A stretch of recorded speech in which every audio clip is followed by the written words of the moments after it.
should they hold? Before we get right into that, I'd like to apologize to what's your name now? Chukwu Chinwendu, who won on the 2nd of July. So when he won, now usually when you win, you're supposed to send your details, and we're supposed to get those details and then give you your item. But unfortunately, we also get a lot of messages because we don't have a separate WhatsApp, for instance, for just a minute. We have the same WhatsApp where people send contributions to the shows, where people send money, where people send all kinds of things, right? And so sometimes when you send your details, if we don't see it immediately, it's usually difficult to trace. So let me apologize completely profusely for the delay in getting your money across to you. We are sincerely sorry. We're going to solve that. But I also need to say that once you win on the show, so if you win this week, you're going to get your money next week because we make out payments twice a week. So we make payments twice every week. So if you win this week, you're not going to get the money immediately. You get it next week because there has to be accounting, there has to be proper channels, there has to be red tape cut, all of that to make sure that nobody's siphoning anybody's money, right? So please be patient. When you win, your money is going to get to you. Nigeria Info will not chop your money. Nigeria Info will not keep your money. We've already budgeted it out. It's yours. We just need to work better on our processes so that you get it after you win. And you also help us. So when you win, stay on the line a bit longer. Don't go off immediately. Stay on the line a bit longer so that the call screener can retrieve your call and take your details down. So we don't have that back and forth about whether you sent your name and your details or not. Speaking of which, congratulations to Stella. She played this morning with Sheriff Quadri, and she's our winner for today. Congratulations, Stella. We have your number, so it's going to be very easy to get across and get in touch with you, and you can collect your winnings next week. So don't start, calling me and sending me messages on social media until the next week if you haven't gotten your money yet. Again, apologies to anyone who's been in the same boat as Chinwendu, but be rest assured that Nigeria Info will pay you your money. All right, so back to XSCE. Should the exams hold? That's the big question in the education policy circles right now as we face COVID-19. WASSCE West African Senior Secondary Certificate exam was first postponed in April to August, remember? And at first, the federal government endorsed the new date. But then, a few days ago, they changed course and they said no unity schools will partake. And that brings me to our big hard fact today. The federal government says authorities in Ghana, Sierra Leone, Liberia, and the Gambia all agree with the federal government that the WASSCE exams should be postponed again. Now, if this is true, it makes it more likely that WASSCE will have to bow to pressure and postpone the exams. Because before now, it was only the Nigerian government that's agreeing with the exams. And that wouldn't have been enough to stop them. That's why the government was simply restricting unity schools. Even state secondary schools were still going to participate. But now, if the 4 other Anglophone West African governments also want a postponement, WASSCE may have to budge. So let's talk about this. Let's talk about what all of this may mean, for young students in Nigeria preparing for exams, for their guardians, for the school system. We've got an education consultant on the show, Dr. Peter Ogudoro. Thank you so much for coming back on the show. It's my pleasure, Sandra, to join you on the show. Yes, of course. And Lagos, I want you to call in and ask Dr. Ogudoro your questions, all right? If you have questions about the WASSCE situation, if you have questions about education in general during COVID-19, if you have a child who is scheduled to take WASSCE exam, what are your thoughts? What are your questions? What are your concerns? Do you agree with the federal government pulling out and wanting to postpone the exam? Or do you agree with state governments like Akwa Ibom who want to go ahead and write the exams? So first of all, Dr. Ogudoro, who runs WASSCE? Who has the power in WASSCE to determine whether SSCE will hold or not? Well, WASSCE is the regional body owned by those countries we had listed, Nigeria being the greatest funder. We put more money into running WASSCE than any other country, being also a very large country, and even on the general note, in spite of our poverty, we appear to be more prosperous than the rest of the country. So the money of Ghana, Nigeria, Gambia, Sierra Leone, etc., runs the WASSCE. And so we have to always agree to be able to move the institution forward. And if Nigeria declines to participate in any major activity of WASSCE, then it becomes difficult for the organization to find the money to do what it has to do. And again, in terms of numbers, most of the young people who write WASSCE exams come from Nigeria. So if we account for over 60% of the people who are going to write exam, and we are just one country, you can imagine how much of a dilemma and difficulty WASSCE will be in if they have to use all the resources they have marshaled to take care of less than 40% of the student population. That's the way it is. It has always been so. But I must mention that the international headquarters of WASSCE is in Ghana, is in Accra, Ghana. But they have national, what they call national offices in every country where they operate. So in Nigeria, their national headquarters is in Yaba, and there is head of national office who reports to the overall boss who operates from Ghana. I see. When WASSCE announced the first postponement of the SSCE, the federal government agreed to the new timetable, right? They even put out guidelines for partial reopening of schools to enable SS3 students take the exam. But then they changed their minds and they said Unity School students should not participate. What was behind this change of mind, Dr. Gudoro? Yeah, that's very obvious. Unity schools are very much unlike other secondary schools in Nigeria. They are virtually all Unity schools in Nigeria, and there are over 100, are owned by, of course, the federal government. But these are places where children congregate from every state of the federation. So you have 36 states and Abuja represented in every campus where you have a federal government college. And so they're generally all boarding schools. So teenagers congregate in these places, and they have come from all over the country.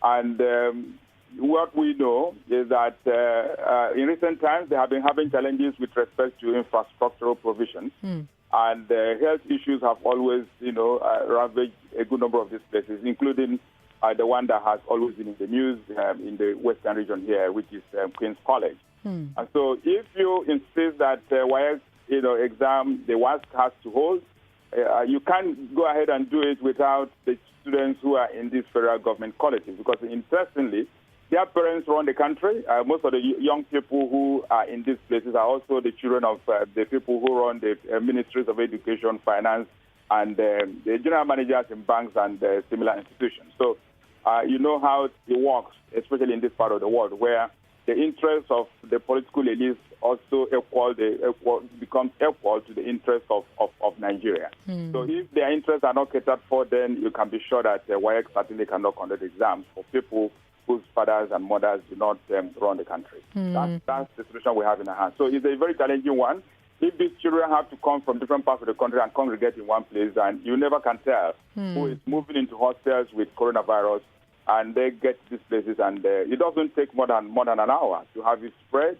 And given the fact that we're a country where we don't have adequate health provisions, if we have a serious emergency in any of these places where for some of them you have upwards of about 4,000. In Queen's College you have about 4,000 students, similar for King's College and several other colleges around the country. So if you have an outbreak of COVID-19 in any of these centers, certainly we don't have the nurses and the medical doctors to attend to those issues. So I think the minister who owns, effectively speaking, the federal, government colleges knows that he hasn't put the conditions in place to ensure that our children will be safe if they return to school. And that certainly must have influenced that decision to say they cannot go now. Because, again, I think it was also wrong. You don't ask children to resume school on August 3, and by August 4, you want them to get into the hall and write exams. We know that public schools haven't even finished their second term, not to talk about doing third term. So how do you bring them back to school on August 3, and you ask them to get into the hall and start writing the exams on August 4? If they fail, we turn around now and blame them and say, these children, they just do Facebook and they don't read their books. So I think that the initial date was not was not well considered. WASSCE was wrong there. And I think that they have seen the wisdom in trying to negotiate with all the parties involved to be able to select an appropriate date. You know, the Nigerian government is now saying that the other 4 Anglophone West African nations are also supporting the postponement. So Ghana, the Gambia, Sierra Leone, and Liberia. We're waiting to hear confirmation from these governments. But let's say that they don't support the postponement move. What happens? Do they override Nigeria, or does Nigeria override them? Well, I have already mentioned to you that Nigeria is a big brother when it comes to West Africa. And those other countries that you have mentioned, 4 in number, don't have the kind of money it takes to deploy exams in every country within the West African region. So without Nigeria's support, it's going to be pretty difficult for WASSCE to be able to do a good job, even if they go ahead now. Even if Nigeria is interested in having WASSCE conduct that exam now, I can assure you that WASSCE will still run into very serious, funding challenges, because conducting exam in the era of coronavirus is unlike conducting exams in normal times. So they need much more money than these children have given them by way of examination fees. And I remember the head of National Office of Nigeria, asking corporate bodies and other public-spirited individuals within Nigeria to assist his office with resources to be able to make up for the shortfall, given the increase in the challenges they're going to face, since they have to buy a face mask for all the invigilators and supervisors, make better provisions in terms of housing and even accommodation for even the students who are going to write this exam. So I don't see how those other 4 small countries are going to override Nigeria. The wise thing for them to do is to try and come to terms with Nigeria and negotiate so that all of them can move at the same pace. Again, they probably are countries being weaker and having less resources and less manpower. Probably didn't have the courage to also tell WASSCE that they were not ready. Now that the big brother has found the courage to say so, then we have given them the inspiration, the morale, also the thought they need to have it postponed. I suspect that this is what is happening now. They probably will have a sigh of relief and say, if Nigeria says no, then that gives us a platform to also say no. That's probably what they want. But here at home, Dr. Godoro, the federal government isn't exactly getting the full support of subnational governments. We have some states like Akwa Ibom and Oyo saying that they will send their students to take the exams. What do you think about that decision, to not go along with the federal government and the unity schools? Well, I know the case of Akwa Ibom. Akwa Ibom has had some challenges with the National Center for Disease Control. Initially, they didn't very much believe that there was anything called coronavirus. Eventually, they have come to accept that is a reality that faces us in the world today. And so that may still be influencing. It's possible they have not completely been cured of that ignorance and living in denial. And they may be thinking that, thousands of students will congregate in public schools and conduct exams and write exams and not, contract coronavirus. But I think they are wrong. We'll have a similar situation in Kogi as well as in Cross River, where the governments in these places are living in denial of coronavirus. Sandra, that indeed coronavirus is reality. COVID-19 is killing people all over the world. And the case of Oyo is slightly different. I think Oyo has made a deliberate effort to try and put some conditions in place, including wash hand basins. I have seen that by way of photos on social media and probably some pictures on television. So if they think they are ready, well, yeah, we can excuse them. But Oyo cannot go ahead and conduct exam for the students in Oyo. Because at the end of the day, these students have to compete with other students in Nigeria. They have to leave for university at the same time. So I don't see how realistic it is for WASSCE to conduct exam for Gambia, Ghana, Sierra Leone, and then Oyo joins them. What will be in it? But they keep raising a particular concern. They keep saying if their students don't take the exam, they may lose a year. So it's not like these state governments are just wanting to be contrarian. So they say that if these students lose 1 year, it may affect their ability to go to the university while disrupting the school system. What do you say to that? No, I think that is born out of ignorance. Professor Abiodun Ogunyomi is the president of ASU, and I know that he has also indicated very clearly that it doesn't make sense insisting that our children should resume school now, because he's afraid that given what he knows about universities and other levels of education in Nigeria, we are not ready to have children come back to school at this moment. But beyond that, one element in this equation that the average Nigerian doesn't seem to be very conscious of is the fact that ASU started industrial action even before we shut down the country as a result of coronavirus. ASU has been on strike since March 14. That strike has not been called off, and they are still having very big issues with the government, and I don't see how they are even going to resolve that even in the next 2 months. So students who passed JAMB last year, for most of the public universities in Nigeria, the ones that federal and state governments own, those who passed JAMB last year, we are just about resuming, their classes sometime in January, February, and then we had the lockdown following coronavirus. So those ones haven't even done up to 20% of their sessional work. And so if they don't finish, you can't let in these ones who are going to write JAMB this year. So that fear is unfounded. There's no basis for it, because even if you write WAEC now and have all the credentials in the world, no university in Nigeria is ready to welcome new students because they haven't finished with those who even passed JAMB last year. So I think Nigerians should be properly informed and educated. The Minister of Education runs the system.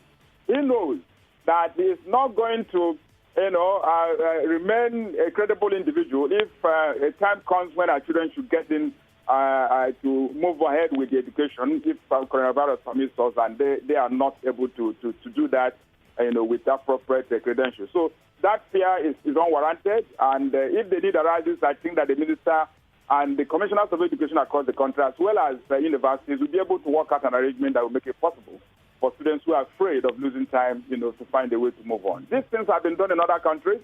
American, students in the U.S., normally it is sad that, and SCT, they used to get into university. But this year, that is not going to happen. Most of them are relying on transcripts given to them by the secondary schools they have attended. In Britain, A-level is the general credential young people used to get into university. I also know that because of the challenges coming from coronavirus and the associated COVID-19, that exam was not emphasized, and people are still going to resume school in September, in spite of the fact that they couldn't write that exam. As a matter of fact, most of them already have admissions.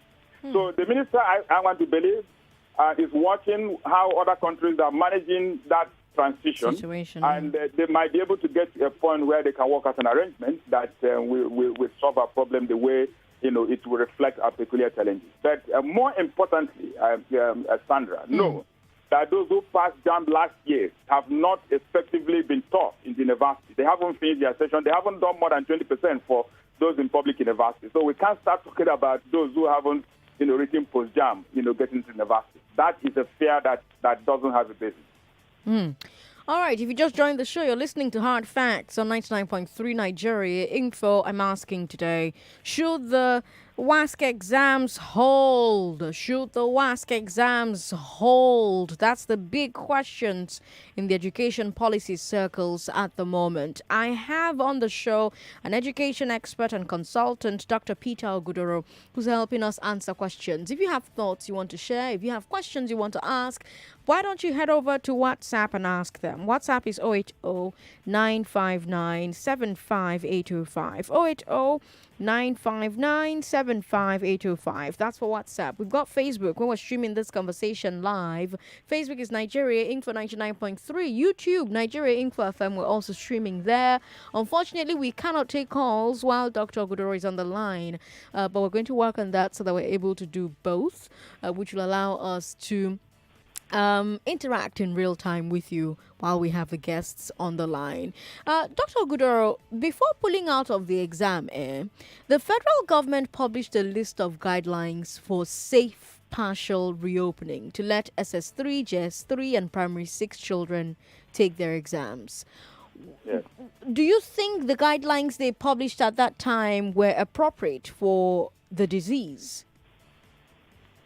Yeah, certainly. What are the guidelines about? You need to make provision for medical facility, have nurses in place, have sick bays, have wash hand basins, have sanitizers in the school system, and register with, a nearby hospital just in case there's an emergency. You can rush the children to those kinds of places. And then train your teachers and have, thermometer with which you'll be able to measure temperatures and know when things are going wrong.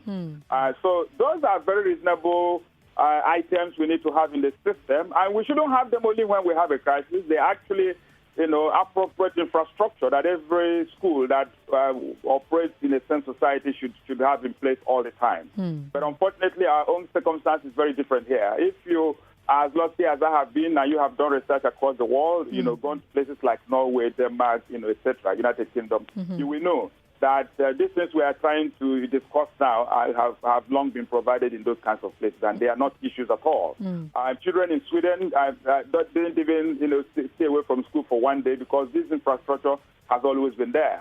That is not necessarily to say that it was a wise decision for them to remain in school, because we also know that available research evidence is indicating that as a result of them not shutting down, we are having spikes in their societies, and more deaths have been recorded, than it would have had or otherwise. Okay, so there are reasonable, demands, there are reasonable prescriptions that they have made. The truth we know, however, is that government schools, especially public schools, don't have these things in place, and the last budget didn't make provision for this. And you have to understand how government work, happens. You don't just wake up and you find money somewhere and start spending it. The National Assembly has to appropriate the right funds for those who run the Ministry of Education, from where they will now fund the budget that will put those kinds of infrastructure in place. We don't have that kind of money. Nigeria is broke.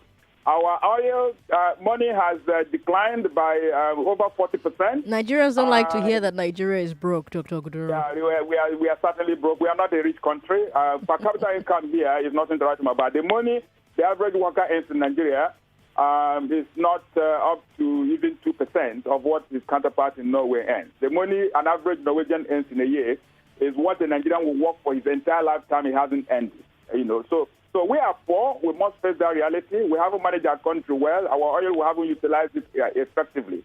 So in the absence of appropriate infrastructure, then I tell you, we are just, dreaming dreams and living in a make-believe world, believing that we just wake up and get into school and everything will work well for us.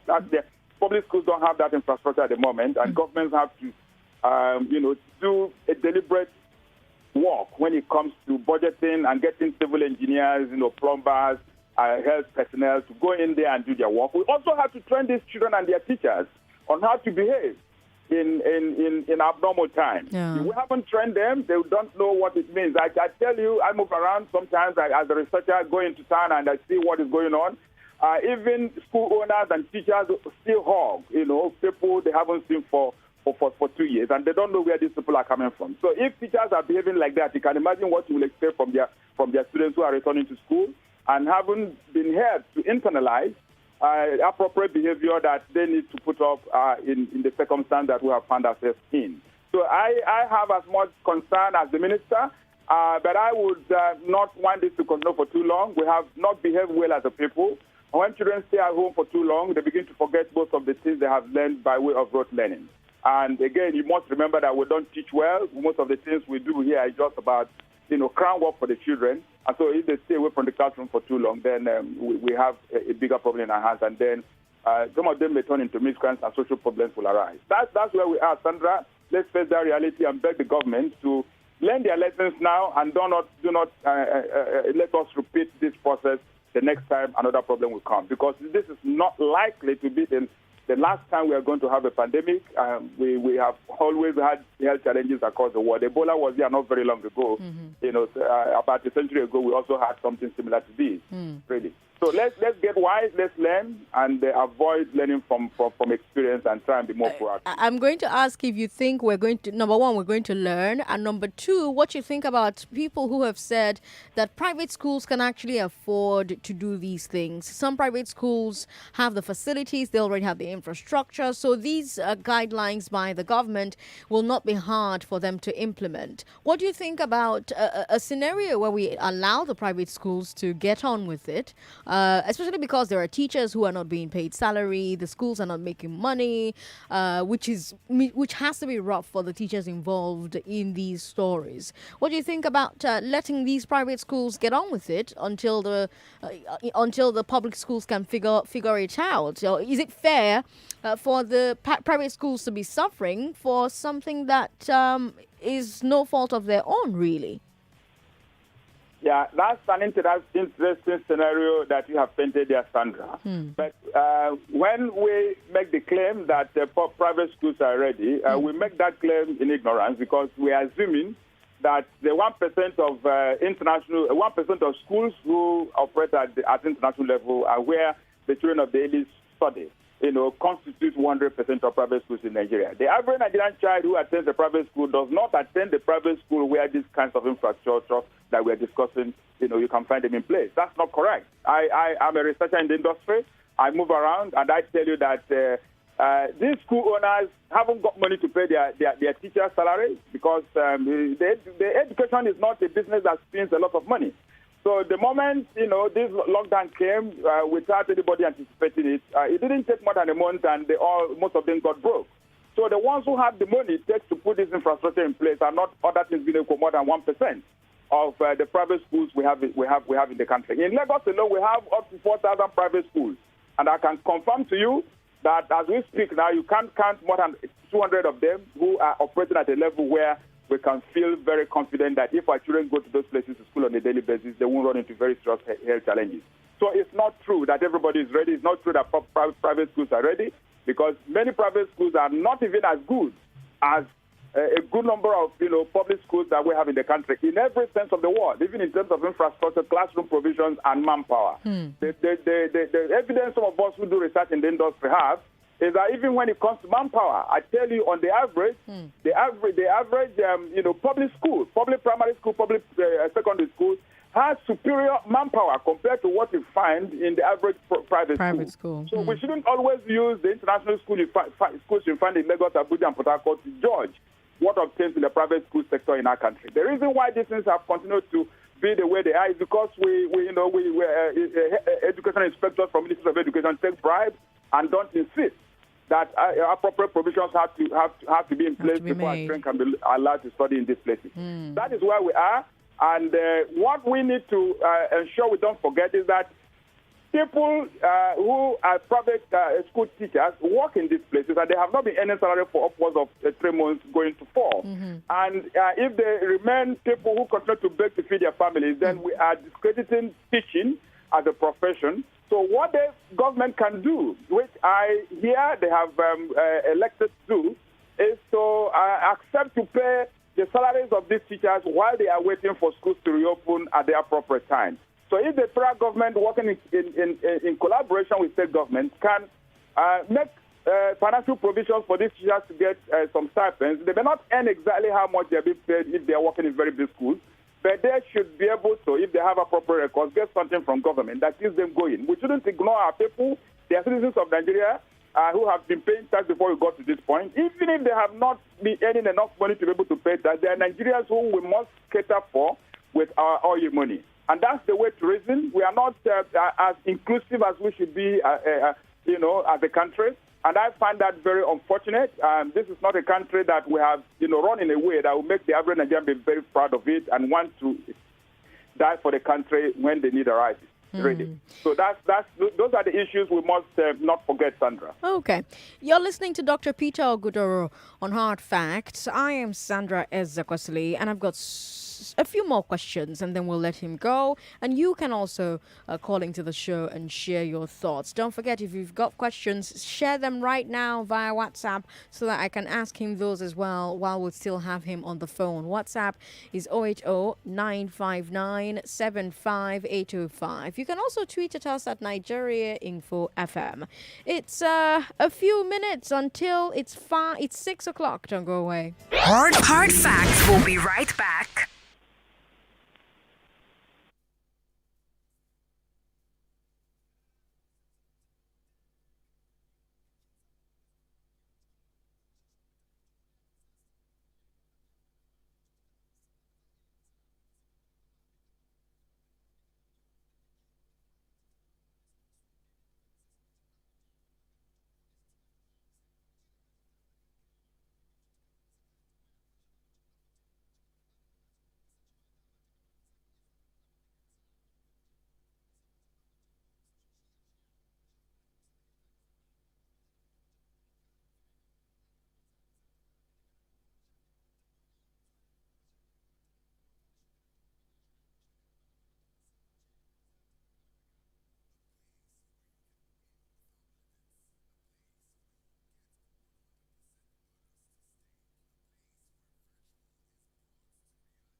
Welcome back to Hard Facts. You're listening to Hard Facts on 99.3 Nigeria Info. I'm Sandra Ezekwesili. The federal government says authorities in Ghana, Sierra Leone, Liberia, and the Gambia all agree with it that the WASSCE exams should be postponed again. That's our big hard fact today. And we're asking if you think that the WASSCE exams should hold. Helping us make sense of it all is Dr. Peter Ogudoro, who is an education expert and consultant. Dr. Ogudoro, the guidelines called for SS3 students returning to school alone, but like you mentioned, that's still a lot of students. That's still dozens or hundreds of students per school. And those students still have to take an exam together. There's a limit to how much distancing can be enforced, especially since the exam has to be properly supervised and invigilated, right? How easy could it be to run a WASSCE exam under COVID-19 protocols in Nigeria? Say for some reason they decide to go ahead with these exams. Well, there's nothing impossible about conducting exams in an environment of COVID-19.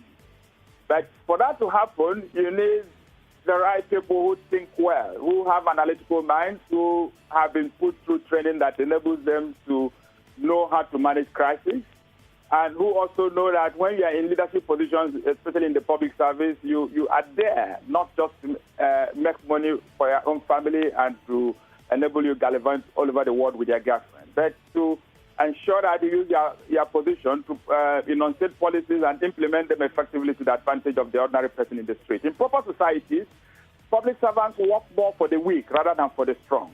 The opposite is the case in Nigeria.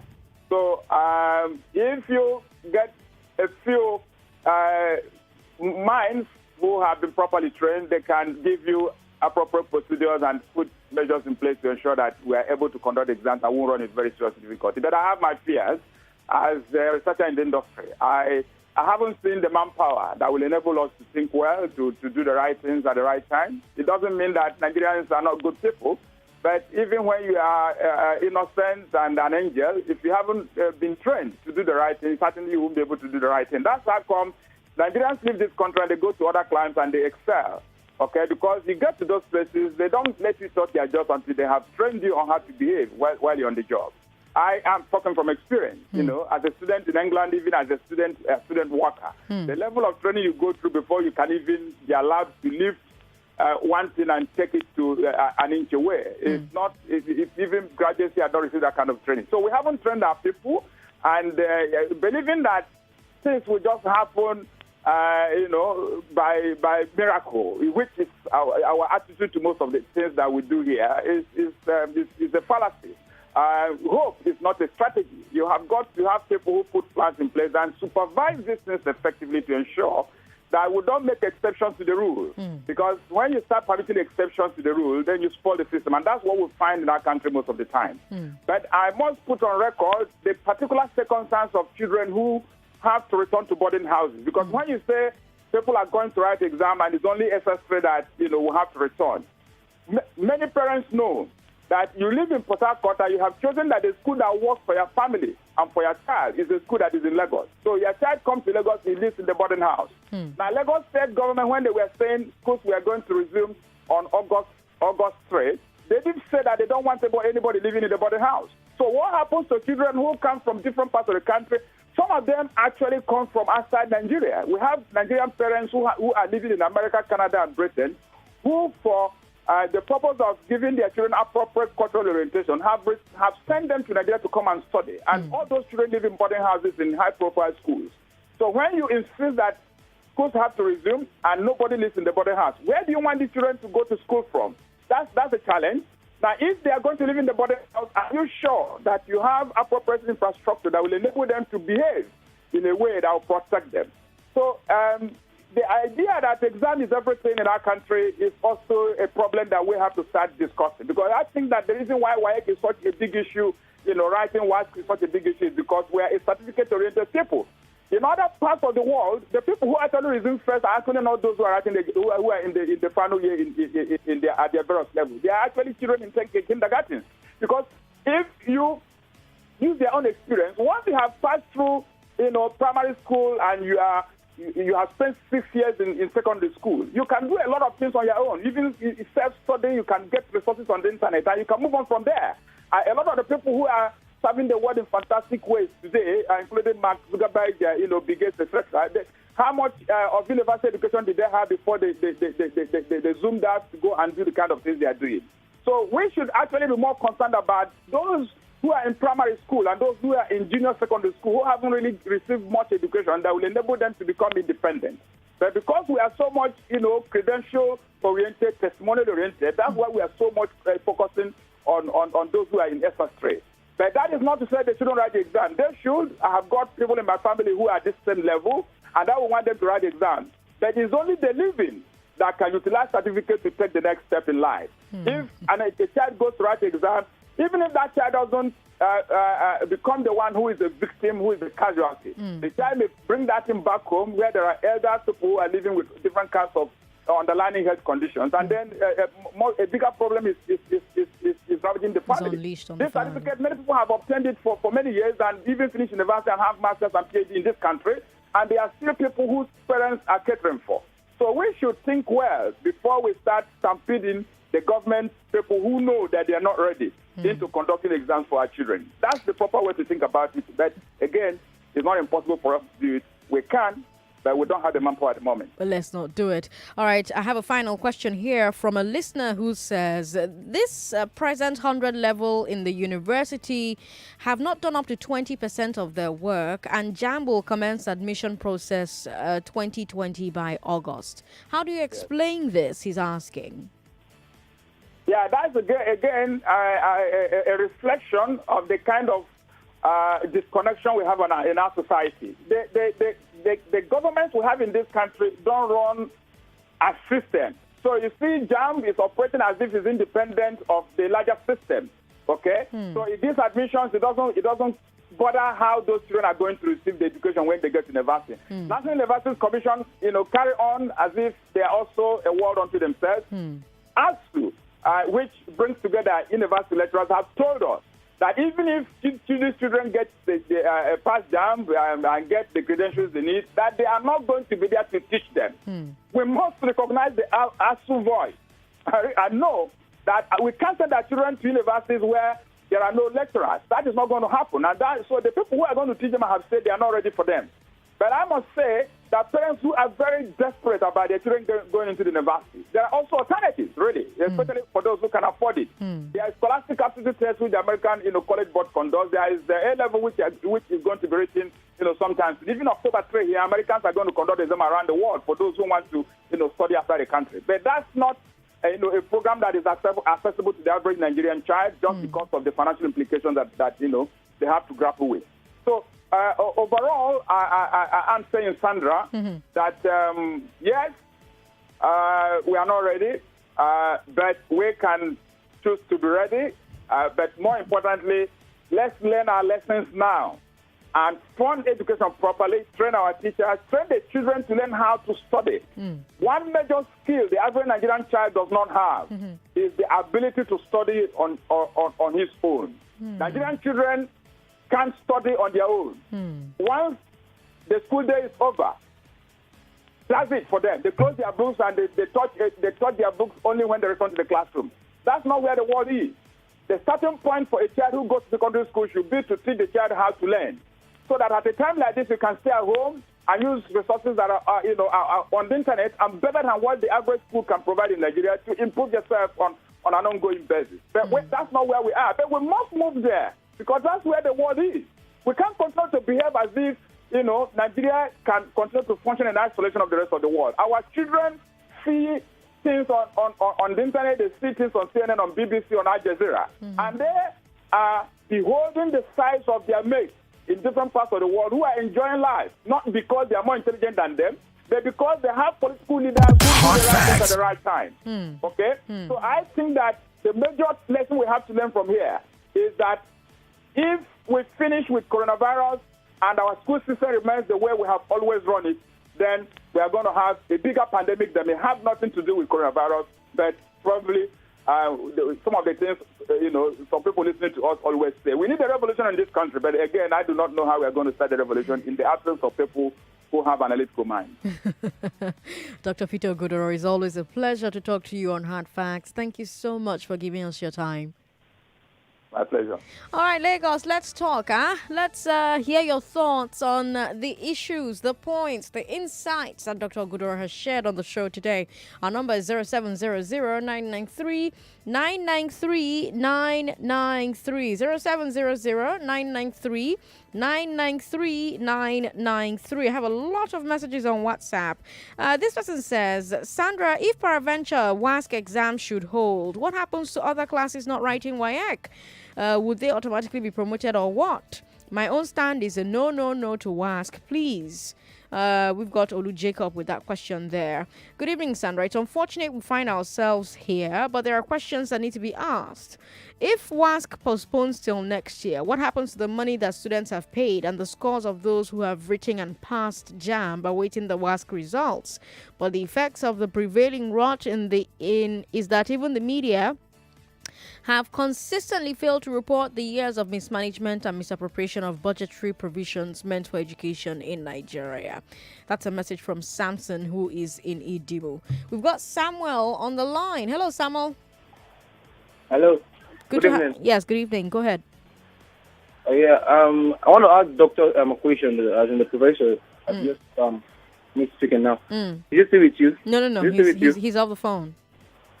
Huh? He's off the phone. He's not with me anymore. Okay. Let me just add to what you have said.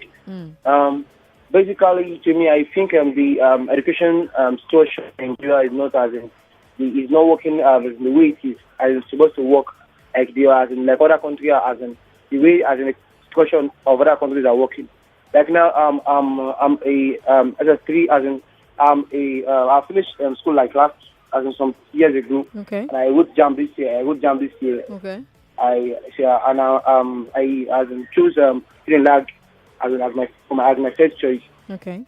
So and thinking of it now, like as in even WAEC have not as in announced when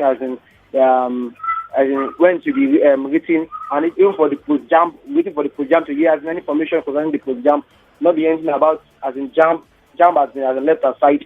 For now, so as I wanted to ask him before that, as in will jump be taken this year, or as in it has been shifted to next year? JAMB will be taking this year. We talked about that. That was one of the last things we talked about, where he was saying that JAMB is basically behaving like an authority unto itself that isn't working with the rest of the school system. Because otherwise, JAMB should have realized that there's COVID-19, there's a lot of uncertainty, so we don't know for sure what's going to happen with what. I mean, the people who wrote JAMB last year, we've not even finished registering them or taking them on or settling them down. So, and then COVID hit. So there's a lot of questions unanswered, and JAMB is the best person to answer that question. And I'm going to try to get them on the show so that they can answer that question. All right, Samuel?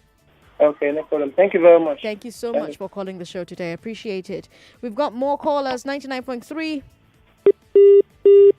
Sorry about that. Let me go to WhatsApp. Dr. Ogudoro has spoken well.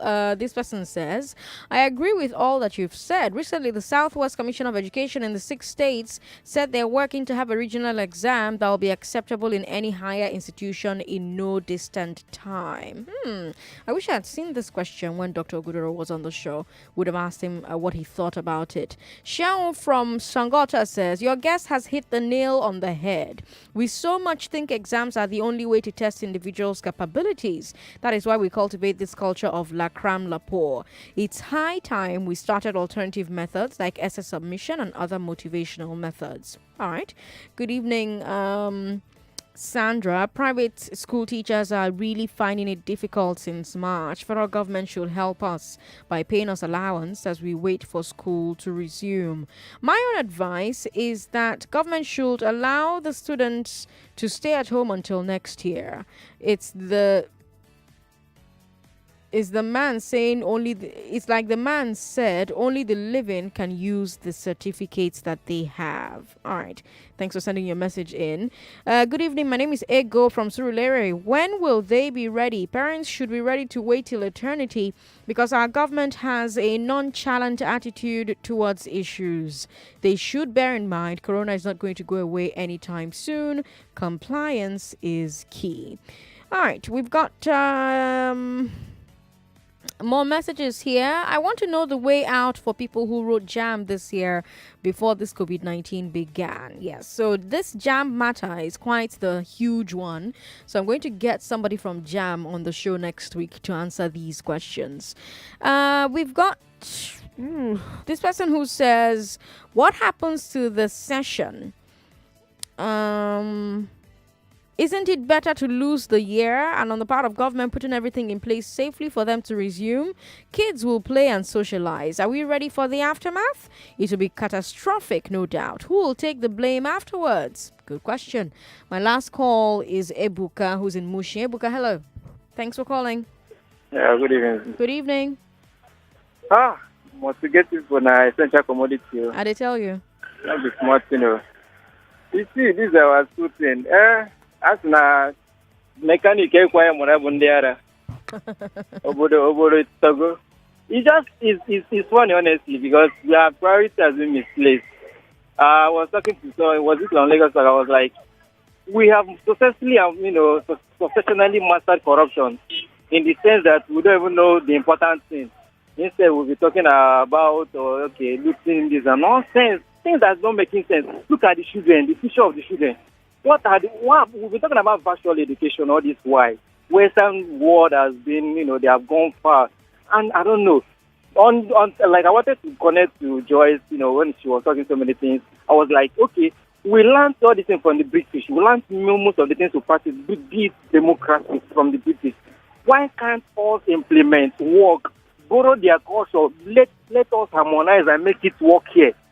Than us mastering corruption, mastering looting, instead sending the money over there. Auntie Sandra, this is our country here. And again, if you talk too much, they will say committee upon committee at the end of the day. On one hand, go help us. We will help ourselves. Yeah, so we will help ourselves. Thank you, Ebuka, for calling me. Kebainaga, he asks. All right, Lagos, I've got information to serve you, and then we'll wrap up hard facts. This is a paid announcement.